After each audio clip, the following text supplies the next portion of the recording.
Christmas Giddy, freelance graphic designer working out of Huntsville, Alabama, and you're listening to GuildCast.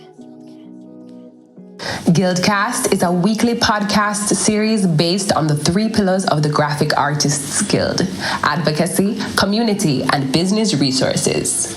Keep listening to learn more about the Graphic Artists Guild and visit our website at www.graphicartistsguild.org. So I find that I've developed friendships with my customers, that there's more to the relationship than just the business, and maybe that's just me, but I really like to know who they are and how I can best help them rather than just treating them like yet another person. Okay, what's the job? Here you go. I'm done. Next. I really like to give everything I possibly can. GuildCast is brought to you in part by Graphic Arts Today. In this week's community episode, Guild President Lara Kisielewska sits with Guild Member Sue Jenkins. I feel like you probably would agree with the statement too, that one of the things for me that I truly love, I've had my business since 92, so it's so many years, but it's never been the same day twice. So it's a fabulous way to have variety because you have a variety in the different types of clients you have. You have a variety in the different types of projects you do for them, the different industries they're in. So it really is never the same day twice. And I think that the ability to learn and grow in many different directions and I'm going to add this service to my business. So I'm going to learn and grow and move in this direction, or I'm going to do that service. The ability as a business owner to dictate the overall direction of where you're going to be spending your time gives you so much control over what you're going to be doing with your day, and always gives you the opportunity to have days that you really like, where it doesn't really feel like work as much as I'm going to get up and work on my project today. Yeah, so one of the things I do these days is I teach full-time at a university. And so giving out advice to my students is something that I do regularly. And a lot of times students really don't want to go out on their own for freelance, but the ones who do, the best advice that I give them is to follow the footsteps of the type designer Jessica Hische. And what she did when she first got out of school, worked for Louise Philly for a year or so. And while she was there, she developed her Daily Drop Caps website. And her concept was she loved design, but she loved hand lettering even more. So if she would develop a letter every day for a year, then by the end of the year, she would have improved her skills and have a whole series of letters that she could use for various works. And then that could serve as her calling card, which it did. And her whole career just exploded. So I say to my students, figure out what it is that you love the most and focus on that area so that you can start attracting the business in that area. And I use the example of this one student who I had who was an avid bowler. Now, I know nothing about bowling, but he was always talking about it. Bowling scores all the time, every time he came to class. And he really picked up on web design and he really liked the coding. And I said, Brian, you could be the bowling website guy. I mean, that you could create a niche market for yourself and not just focus on one geographic area, but be, the bowling website specialist for the United States and beyond. So did you take your own advice? Did you figure out where you wanted to specialize and what kind of niche you wanted to try and dominate? Yeah, initially my passion was for web design and web development because in the early days, you could be a unicorn and you could do it all yourself. And I loved the level of control. So I can choose, my fonts and my colors and the organizational structure and how I build the site and the code that I use, and every aspect of that, having that creative control was wonderful. And then over time, I started working with small businesses, nonprofits, minority-owned businesses, and felt like that's where my calling was, like bringing me to work with people who didn't have big budgets but really needed to make an impact on society. And so then tiered pricing and that nonprofit thing, so it's been evolving. And then I would say around 2002 2001-2, I started teaching at an Adobe authorized training center in Soho in New York City. And that further expanded what it was that I could offer to my clients, doing consulting work, and then also writing books and doing course development. So I have lots of different ways that I've expanded. And then through it all, I've started to come to terms with, how much is too much. And I've slowly been trying to pare it down and focus it in a more specific way. Like, I really, really love branding. I love creating something from nothing and taking the client from nowhere to everywhere. So that full development of that social presence. And I'd like to focus more on that, but I'm also dipping my toes more into collage and more physical types of work that I can incorporate in my designs. And dabbling with a little animation and motion graphics, even though I know almost nothing about those, and I feel like a novice. And who has got time anyway? I mean, I barely have time to learn new things, but I'm trying. So there's that saying that I hate and always makes me cringe because, both of my parents are teachers and I'm a teacher at heart too. In fact, that's what I wanted to be when I grew up my whole life until I knew that graphic artist was a thing. But there's that saying about those who can do and those who can't teach. Well, you do both. You do and you teach. So what inspired you to simultaneously go in both directions there? And how do you feel that is symbiotic or complementary? I, in a way, I don't feel like a teacher. I feel more like a cheerleader for this life that I've created for myself. Because before design, I was really unhappy. And with design, I mean, the whole internet really gave me my career. I couldn't imagine doing anything else now. And so when I meet people, whether they're students or someone who's taking a class when I was teaching in New York, or just a stranger on the bus or at a party and we're talking, if I can share that spark of enthusiasm with someone, I'm there 100%. I just think, go ahead. Let's rewind back to the very beginning, because one question that I meant to ask, and then we just kind of went down a conversational sidetrack, was why Lucky Chair? How did you end up naming your business? Well, so I am I'm a school junkie, and I've always said if someone would pay me to go to school full time, I would do it. And I didn't realize, you could just teach at the university, and they'll pay you to go to school, and they'll pay you to do your scholarship so you can learn and teach more stuff to your students. But in the very beginning, I was taking classes. I was taking painting classes and design classes just everywhere, all over Manhattan. And there was one business class on small business getting started from at NYU. It was like 4 Saturdays or something like that. And it was taught by a lawyer. So he talked about small businesses and the different types of businesses you can create and the positives and negatives about why you should do it, DBAs, filing licensing fees, the FEIN, and like all the stuff you should know if you're going to go into business for yourself. Took copious notes, and we got to the day about naming your business, and he said you should name your business, either use your name or something that's meaningful to you, or make it memorable and unique. So my homework was to sit down and come up with a name for my business. There's so many Sue Jenkins or Susan Jenkinses in the world, and I just thought, how am I going to make myself different? So I made a list of words and phrases and things that I liked, or I liked how they sound or what they represented.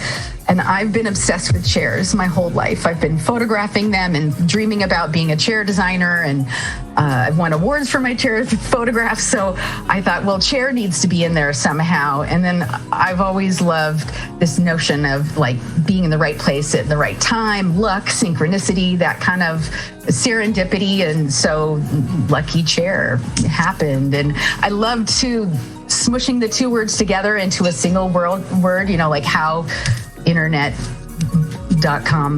is that, so perfectly fits. But yeah, so Lucky Chair. That is a fascinating story. That is amazing. And I'm sure you also do have this opportunity as we work with new clients who have like really terrible names. Like, my company is called the Synergistic Partnership Consultancy, and it's like in one ear out the other, blah, blah, blah. To have the conversation about creating a name that is more evocative, because how the hell do you create? It's so much easier to create a logo for Lucky Chair than a logo for the Synergistic synergistic partnership consulting company. Absolutely. But, every client has their own special set of circumstances that challenge us and our creativity. But that's what makes it so special. Like you were saying, I have learned so much about so many different industries just by being a designer. And I feel more connected to my fellow man around the world because of it. And especially with my pro bono work, which is something that's really important to me. I go out of my way every year to do a certain number of hours pro bono. And there's a few customers that I just work with and have for several years because I feel strongly about the work that they're doing and I want to support them. So I also encourage all of my students and colleagues to do some pro bono hours too, because there are a lot of really wonderful small businesses that just need a little help. Absolutely. I'm always telling students and graduates who are trying to build their portfolios that that's a great way to do it. Find a cause you believe in and donate some of your time.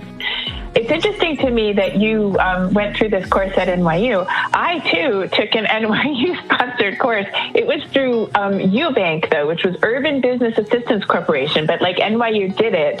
And it was like, I think mine was 6 Saturdays, and it was all about starting a business, and it was the basics of writing a business plan.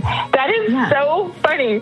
Well, back in the day that we started, there was no billion resources on the internet. I mean, when I started, there was no World Wide Web. There was no cell phone. There was no email. It was like, stick figures on the cave wall, right? So it's interesting that we had this start. And that's one thing that's made me so passionate about the Guild is that when I graduated, there were no resources for starting your own business. And part of the reason I got so involved and active in the Guild is that the mission statement of the Guild is to promote and protect the economic interest of the artists. And to me, that meant helping them make a living at their art. And so I've been very involved initially in New York City as the New York City chapter president when we had chapters.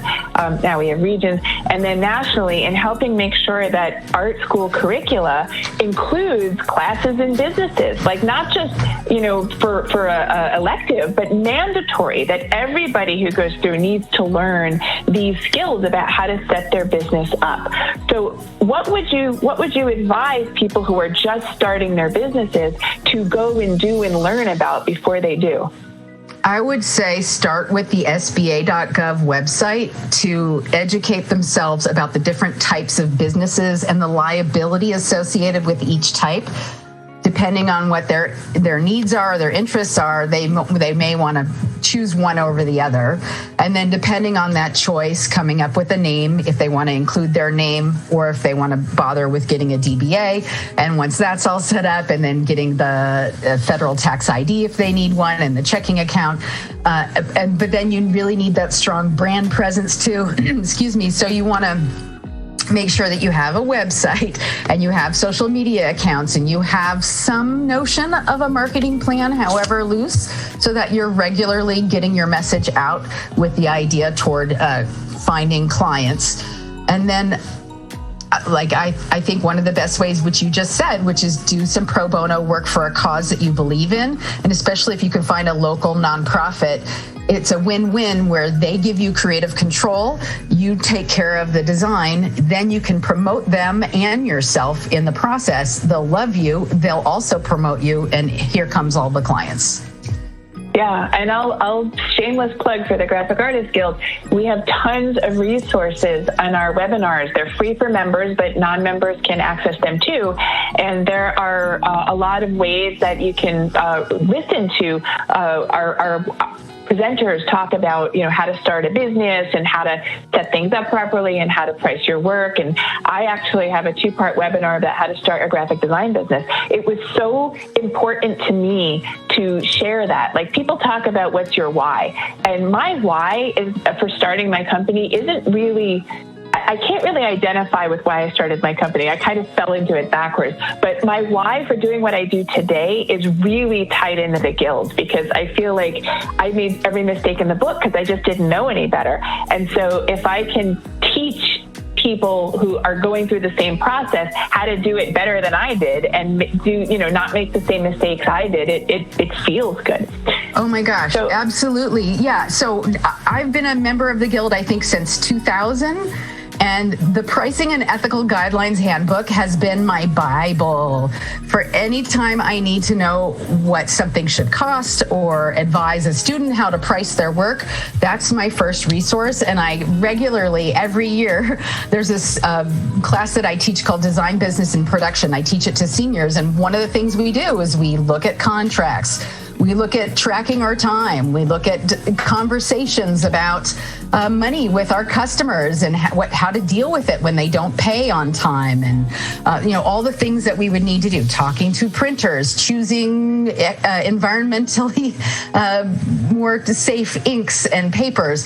Everything that goes into all the choices that we make as designers. I heavily rely on the resources that I get from the Graphic Artists Guild. And the other thing I tell my students is, if they join while they're still students, they get the student discount and they get the free portfolio space, which means that people who are looking to hire a member from the Guild will get calls. I mean, we regularly get calls, we really do, from prospective customers. So, I mean, why not put yourself out there in yet another place that you will really get legitimate contacts from? GuildCast is a weekly podcast series based on the 3 pillars of the Graphic Artists Guild: advocacy, community, and business resources. Keep listening to learn more about the Graphic Artists Guild and visit our website at www.graphicartistsguild.org. Thank you so much for that plug. So let's think about how things have changed, because everything has changed. Like all the way back when I started, I actually had one of my first jobs, they didn't use computers. So we were doing stuff by hand. And I actually had to go backwards and learn how to do it by hand with the mechanicals and everything else. So what do you see as the things that have changed the most between then and now? And let's start from the point of view of the process or technology, and then separately we'll tackle like business practices. Well, for me, the biggest impact is software, right? So in the early days, there was a few programs that I used from a few different makers. And as these programs start to grow, like Adobe and Macromedia, and then we had, Quark Express or Aldus PageMaker, they start eating each other up like Pac-Mans. And pretty soon you have a big company like Adobe who's, in charge of everything. And then not only that, then there's the cycle of updates, which used to be every 2 to 3 years, and then it was 2 years, and then it was 1 year, and now it's cloud-based, and it's just an ongoing stream of updates, which to me is too much. It's overloading, overwhelming us in everyone's quest for new. I just read an article about it the other day. There's two kinds of, it's like this line that everybody's trying to balance, where we want to show you that we have something new, but we don't want you to go away because it's too different. So we're straddling that line. But I think that the cycle of software releases is just out of control, and we should go back to something more manageable, like once a year or once every 6 months. Yeah, definitely. You should send a note to Adobe for sure. I think everybody agrees with you on that one. Yeah, so definitely software for sure. And then I think our communication methods too, where in the early days I would communicate by phone and email. Now it's sometimes by text. Or over Facebook even. Like I try to meet my customers where they are, where they're comfortable, and then anything that's contract related, I'll make sure that we do that through email so that we both have records. So what is better and worse? Like what do you miss from the beginning that you don't have now, and what are you really happy to have now that you didn't have then? That's such an interesting question, and I'm curious to hear your answers too. So what's better now? The cloud. I love Dropbox, and I use it all the time because I can create folders for my customers where they can upload the work, and I can share files through there, and I love that. Even better than Google Drive, because I find that Dropbox is faster and easier for uploading and downloading files. So I love the convenience of the cloud. What do I dislike? I suppose I dislike I don't know, slow internet speeds, Wi-Fi dropping. Although it's still better than that sound. Yeah, right? So I guess for me, I love the collaborative ability of working in the cloud. So it's similar but a different take. So for me, it's like Google Docs and Sheets have been a revolution because that whole back and forth with Microsoft Word and which is the right version and, oh, I made a change. What? You've already used that text? Well, here's a new one. And the fact that we can just be in one place with one document that everyone can access and you can see who's edited what and make comments, like it's just, the workflow is awesome. So that I love. Agree. What I miss working in print. There's just not as much of it as there used to be. And it used to get so tactile. What I miss the most is going on press for a press check. I haven't done that in like 15 years, but I used to do that all the time. Yeah, me too. I do a lot of print projects in my first and second year classes, and then it's mostly web and interactive in my third and fourth year classes. But I totally agree. There's something really special about print. One of my classes, that design business and production, we rebrand a business, and last semester we did a restaurant rebrand. And the menus that my students made were just so gorgeous and creative. Yeah, there is something special about holding something in your hand. Yeah, especially if it's interactive that has envelopes or folds or die cuts. Oh, yeah. You know, I still have, even though it's, real estate in New York City is stupidly expensive, but I still make the space in every office I've had to have my flat files, because on top of it, we have a drafting table. And on top of that, we have like things like an X-Acto knife. And, I still have registration marks in there. Like, even though that's like something nobody's used in a billion years, I have a waxer and a burnisher and a light table. And we get these interns and they come in and they're like, what is that? Right? And you have the whole conversation about, do you know where Letting got its name? And, like one of our interns, and okay, she was from a high school and not college level, but she didn't know how to use a ruler. Wow. Yeah. Well, I don't doubt that, because I get it all. As a teacher, I never assume that anybody knows or doesn't know anything. I just had somebody ask me, what's a pixel today? And somebody who doesn't really, they're really starting from zero. Yeah, I think when you have that understanding of how it used to work before computers, you can really understand why the software does what it does, especially in print. And it makes such a difference to have that grounding. So business practices wise, is there something about the way business used to be transacted back then that has really changed, that brings to mind, either a preference or a story for you? Well, to me, I kind of find that most designers share a certain kind of outlook on the world. And so, you know what? I just blanked. I just did what I did last time, where I completely blanked. Can you ask me your question again, and then we can cut this little thing? We're going to cut this. Yeah. Okay. So moving on to business practices, is there something about the way that business used to be done, like how you interacted with clients or how you found clients back in the day, that is different than now, that you either like better or like worse, or just want to comment on the evolution? Yeah, so I used to find clients on Craigslist in the very beginning, and that is not somewhere I go anymore to look for clients. I did spend money on marketing in my early days, couple of years, but knock on wood, I haven't had to spend any money on marketing. All my customers come word of mouth. But I think I also have more exposure because of some of the other things that I've done besides design. Like what? Writing books and doing the course development. So I think I have name recognition, not so much, people don't know what my face looks like, but maybe they know my name from some of the things that I've created. But now with some of the other things I was going to say about business practices, I believe that because designers tend to be really straightforward and approachable, and they can speak eloquently and make complicated things easy to understand, that in a way, as educators to our customers, we've helped make the world a better place through that education, and also maybe help things be a little more casual and not so hooty, snooty, patooty, you know what I mean? So I do.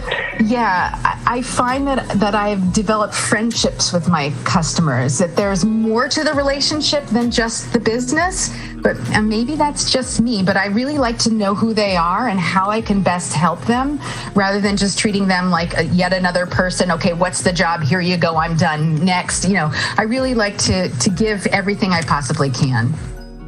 Mm-hmm. And you're going to laugh when I tell you how we used to get clients. We used to have ads in the yellow pages. Oh, yeah.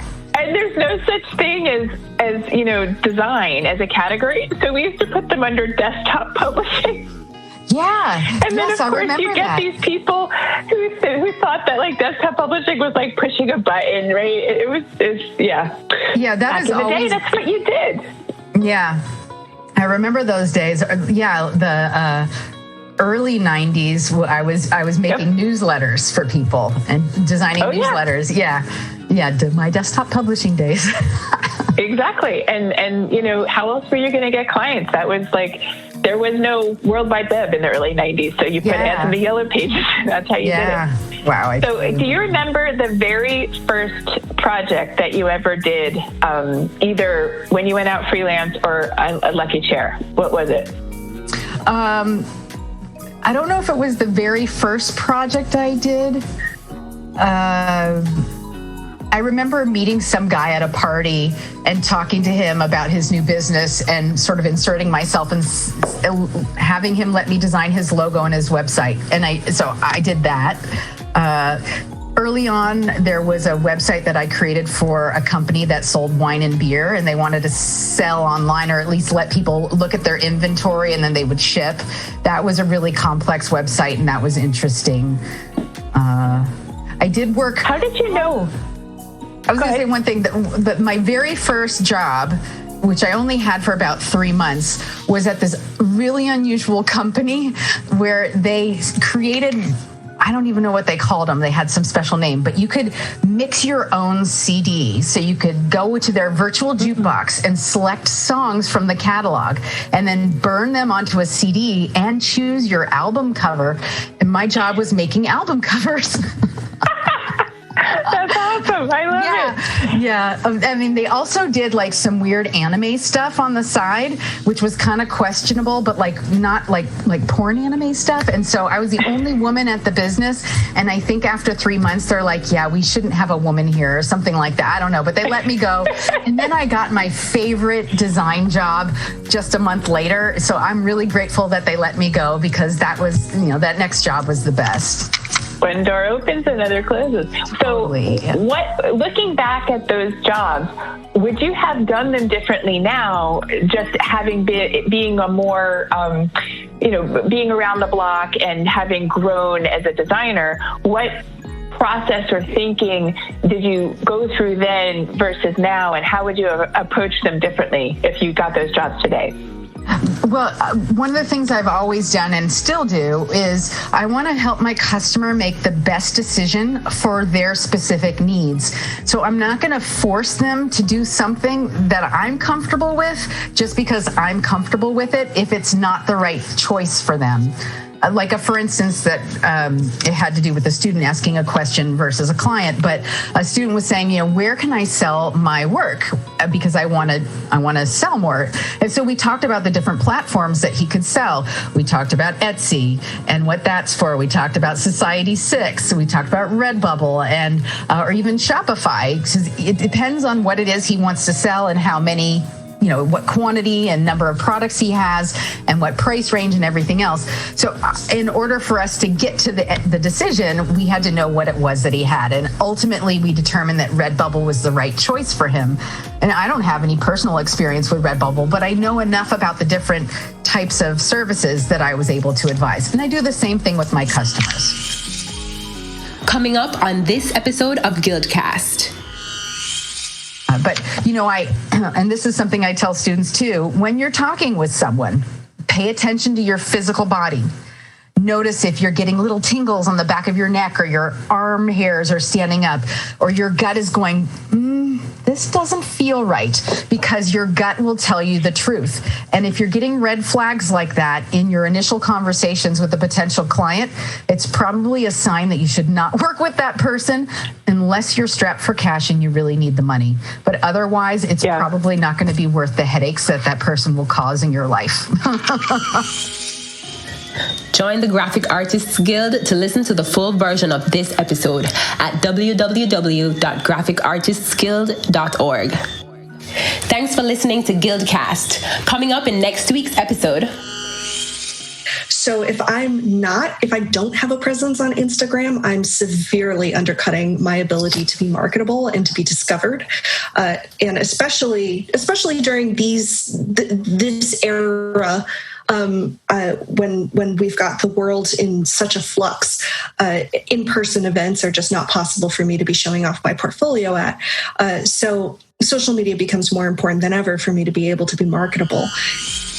GuildCast is a weekly podcast series based on the 3 pillars of the Graphic Artists Guild: advocacy, community, and business resources.